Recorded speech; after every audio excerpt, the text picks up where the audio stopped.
I'm Beatrice. Victor. Why'd you follow me? I wanted to find out more about you. I want to take you somewhere. I know why you really came tonight. You want to find out if the girl who's been watching you saw what you did. I saw you kill this man. The man who did this to me. I want you to kill him. Does anybody give a fuck about Colin Farrell anymore? No. And I was thinking about like when he had his time to be a box office draw, and it just never quite happened. Well, the thing is with Farrell, it's like he's not a bad actor. This guy's got cursed. He needs the Lucky Rabbit's I foot. know. I mean, he the last 3 or 4 Colin Farrell movies, they haven't had any kind of box office draw at all. Actually, Even his good ones, Actually, like In Bruges. his biggest hit has been Terrible Bosses. I mean, Horrible Bosses. Oh, you know what? Yeah, that is true. Yeah. That is true. And Yeah, he's not one of the better things about it. Oh, he's still a box office draw. I heard he's working for UPS now. I thought he served his popcorn at this movie. They're going to tell me he's drawing the box office. He's big in the cinema. I think he's really huge in wherever the guy who made the girl from the dragon tattoo in this movie is from. But- Norway or something. Yeah, maybe so. I don't know. I mean, but the movies that he's big in, like everybody else is bigger than him. Oh, yeah. You know what I mean? Like Horrible Bosses. Like, who went to go see that because of Colin Farrell? Nobody. Yeah, exactly. Well, that's the thing. Nobody goes to see a movie because he's in it. Yeah, especially Fright Night. But then he's not bad in those movies. Even in Fright Night, No, he's no, pretty good in Fright Night. That's his curse. He's never bad. Yeah. And yet nobody goes to see him. Yeah. Man, this movie right here, we're telling you right now, ain't nobody gonna go see this. No. Because you want to know, as long as it is for us to get to this review, that's about how long it takes to get in this goddamn movie or whatever it is for you to really like get into it. Because the whole time I was like, man, there's a lot of nothing going on. I like the way you say whatever this is. Yeah. This movie, whatever it is, this animal, vegetable, or mineral that we got right This here. Colin Farrell failure of a vehicle. And it's funny that I showed up late and I said, Corey, what I missed? You're like, I don't know, nothing. Nothing. No, you didn't miss anything. I don't even know if we can tell you what the movie's about. I don't know if I should try to say the director's name. It's from the guy who directed The Girl with the Dragon Tattoo. Oh, David Fincher? No, the foreign version. Original one. Yeah. The Niels Arden Oplev or whatever. They have Close enough. Yeah, they have so little faith in this movie that they don't even put that out there. You know how they are. Well, no, it's You on know, the posters. Is it on the posters? Yeah, saying from the director of The Girl with the Dragon Tattoo, because Colin Farrell in it is not their selling point. Again, by the director of The Girl with the Dragon Tattoo. Oh yeah, and that Farrell boy. And starring the girl in The Girl and the Dragon Tattoo. But see, as much as we're talking about Colin Farrell, I also kept watching the movie going like, man, who did Terrence Howard piss off? That he's Everybody. gonna do this? Well, that's the weird thing about this film.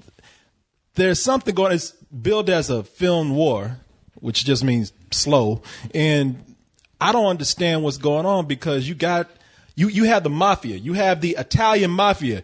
Yet they got this Negro Terrence Howard as the head of the mafia. I mean, I'm sorry, just because you put a process or a conch on your hair, I got it permed, doesn't make you Italian. He might be half Italian. Yeah, Maybe his light-skinned. mother. Yeah. Man, you know how the mafia is. You can't be in no mafia if you just a quarter Italian, especially if you got a little bit of black in you. Hey, look. Old mafia. Look, he had Yeah. Italian that day, so that makes him Italian. Oh, is that what it is? Yeah, he had some Chef Boyardee. I'm sorry. I'm about to say ravioli don't count, man. The thing is, the movie never lets you know what type of mafia it is. Really doesn't. It doesn't let you know if it's Italian or Greek or whatever. Yeah. It's almost like the mafia looked at Terrence Howard and said, "Shit, we don't know what you are. Come on in." They felt bad for him. They're like, man, Okay, I don't care what the hell he is. I don't care what. Why are you still holding the mafia to 20th century standards? This goddamn global world mafia that they got right here. Okay, the whatever. Benetton mafia. Yeah, exactly. You know, it's the You won't let the mafia change. it's the united colors of the mafia. Anyway, I liked it when the mafia was racist. Goddamn. yeah, exactly. That's what I like, man. Good old fashioned racist mafia. When they say no, niggas ain't coming in here. No. that's the kind of mafia I like. When Got they told no me problems. no. But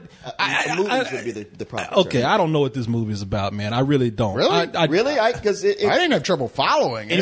Anybody want to took give a it a shot real quick so we can get it out of the way? It took a while to present itself, but go ahead, Cyrus. yeah, exactly. I mean, the problem is trying to describe the plot without giving away the twist that happens in the midway of the film when it plays all its cards, and you got to suffer through another hour after that. But the idea being that Colin Farrell is a guy who works for Terrence Howard, who also works for a bigger guy, but he's like, a mid-level grunt working for these people who is sort of on the protection squad for Terrence Howard, one of his guys who's with him. Part of his crew. And all we know is that somebody is stalking Terrence Howard's guys. He's killed one of them and is sending him these threatening letters with little pieces of a photo that's slowly being pieced together in a puzzle. So he's like, who the fuck is doing this to me? The Riddler. He's going out like actively, attacking people who work for him, basically trying to find it out. And he thinks the only person he can trust is indeed Colin Farrell, because Colin Farrell saves his life. Victor, I want him to know something. I want him to know that if there's anything left in this world that he still cares about, I'm going to find it. And I'm going to burn it down. Well, the other thing is that Colin Farrell, he's going through here, and you can see that he has some other agenda. He's not actually loyal to these people, but they don't really reveal what it is. Well, I'm sorry, no, they do. They do, but every reveal is just fucking stupid. I don't know about that. I think everything that I thought, okay, and that's the problem with the movie, because you're right. I wish I could tell you what was going on, because the movie is one reveal after another. But every time they reveal something, I said, that's dumb. You also got to know about the bigger subplot going on here. Yeah, that's where the problems Noomi Rapace lie. comes into play here. Yeah, she's his neighbor from across the way. Beautiful girl who's had her face scarred on one side, and they kind of flirt with each other in the most awkward way possible until they finally meet and go out on a date. And it's like, hey, this is a little awkward, but I'm probably going to get some at the end of it. And then she just drops a bomb on it, and it makes the whole movie come to a big screeching skirt.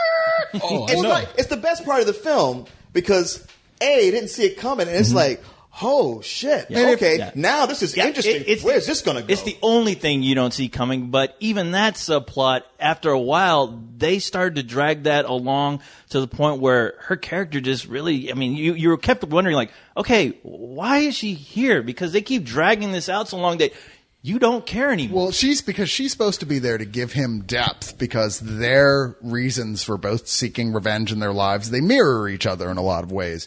And he's supposed to be regaining his humanity through that. The problem is that story drags on and on and on. And there's a point, even when it resolves itself, you're like, was that really necessary? That could have been a very small part of this film. And instead, it spends more time with that weird, has that guy ever closed a deal in his life with a chick? No, Jesus Christ.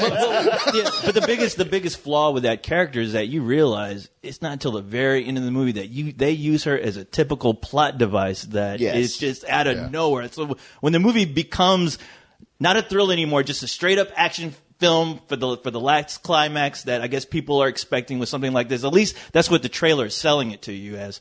And you're just like, really? That's what you're building up to. I know, because this is a movie that, like I said, it wants to be a film noir. So it's taking its time. And that's a big fault of the movie, is that while they think that they're being contemplative, they're just being boring. And then the movie says, the movie almost saw me walking out. It's like, wait, hold on.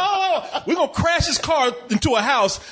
There's your action right there. But by that point, it doesn't even feel like the same film. No, not at all. The thing is, like, it's moving so slowly and so contemplatively. And like we said, this is the guy who did Girl with the Dragon Tattoo. Also slow and contemplative, but with a whip-smart plot that kept you guessing all the way through. Here, it doesn't really keep you guessing. It's not that interesting. And you're like, will you please move this along? So when you have those action scenes, they feel completely anachronistic. Like, Leon, you loved it, right? Where'd that come from? What's that? I said you love this, right? The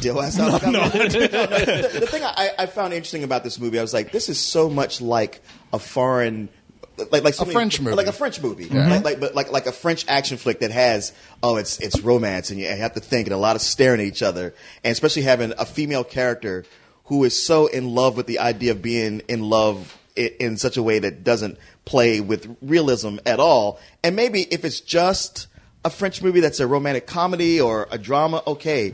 But when you got bullets flying, There's no time for bullshit like that. And so you really do sit like with your legs shaking on pins and needles, like, hurry this along, please. Because it's so goddamn repetitive with, them being in the car every 10 minutes throughout the movie. Okay. It does do something. It repeats itself because it thinks it has emotional weight that it just doesn't. I mean, if they had found a way for that to work, I don't know. Maybe it could have been better. I mean, and it seems like what this film is really missing is take out like 30 minutes of that crap and call somebody, and I hate to say this, but like Luc Besson, who knows how to film an action scene, and go, this needs 4 more action scenes in it, like the one in the sky, in the building where you threw the guy out the window. This is great sequence in there. You're like, yeah, more of this, please.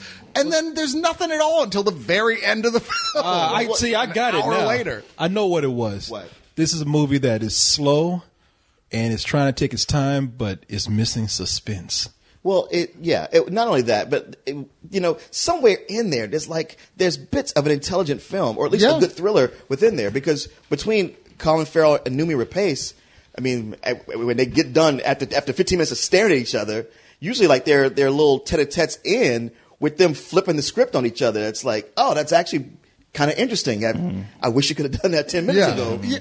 And then, like you said, there's the backbone of good movie. See, I disagree with you, Corey, that I think it was dumb. I didn't think it was dumb at all. It's just has the most, like, egregious pacing issues imaginable. I wish I could bring up these points because there was some that I could, if I could tell you. I'm somewhere in between because I think it's got some smart ideas in there. But it does some dumb shit. That's the thing. The way it wraps up is just really stupid. There's some very smart things that they set up. Yeah, it's about 30 minutes into the movie after you get past the big wow factor. Then, like I said, when you start to turn things around, especially when they explain everything at the end, I'm sorry, that is just super stupid.